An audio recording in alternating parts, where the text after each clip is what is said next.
Hello అందరికీ. ఇదేంటి మళ్ళీ మామిడికాయ పచ్చడి పెట్టింది, వీడియో ఆల్రెడీ ఉంది కదా అని అనుకుంటున్నారా? అది మా మమ్మీ వాళ్ళ ఇంట్లో అండి. ఇది మా అత్తగారింట్లో, అంటే మా ఇంట్లో అనమాట. ఏం లేదండి, పచ్చడి పెట్టాలంటే చాలా పెద్ద ప్రాసెస్ అనుకుంటారు చాలామంది. చాలా సింపుల్గా కూడా పెట్టేసుకోవచ్చు.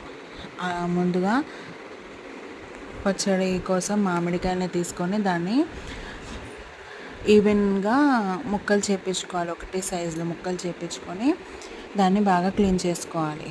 తర్వాత మెంతులు, ఆవాలు కొద్దిగా వేయించుకొని పౌడర్ చేసుకోవాలి. అలాగే వెల్లిపాయలని కూడా పేస్ట్ చేసుకొని ఉంచుకోవాలి. తర్వాత మామిడికాయ ముక్కల్లో పసుపు, పల్లి నూనె వేసి ఈ మెంతుల పౌడరు, ఆవాల పౌడరు, ఉప్పు, కారం మీ రుచికి తగ్గట్టుగా కొలతలు చూసుకుంటూ వేసుకోవాలండి. ఇప్పుడు 2 గ్లాసెస్ ఆఫ్ కారం అనుకోండి, దానికి 1.5 గ్లాస్ ఆఫ్ ఉప్పు వేసుకోవాలి.